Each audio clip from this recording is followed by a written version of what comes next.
Hello అండి. Today మన special recipe వచ్చి మజ్జిగ చారు అండి.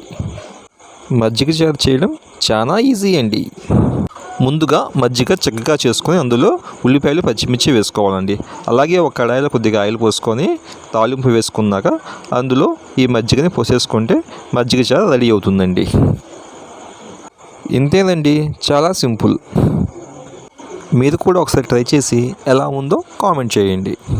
వేడి వేడి అన్నంలో ఒక చిన్న ఆవకాయ ముక్క అలాగే ఈ మజ్జిగ చారు పోసుకుని తింటే ఆ టేస్టే చాలా వేరండి. ఒకసారి మీరు కూడా ట్రై చేయండి, ఎలా ఉందో చెప్పండి. బాడీలో హీట్ తగ్గాలంటే ఈ మజ్జిగ చారు బెస్ట్ చాయిస్ అండి. మజ్జిగలో ఉల్లిపాయలు అలాగే పచ్చిమిర్చితో చాలా బాగుందండి. ఫైనల్గా నాకైతే మజ్జిగ చారు చాలా చాలా చాలా చాలా చాలా బాగుందండి.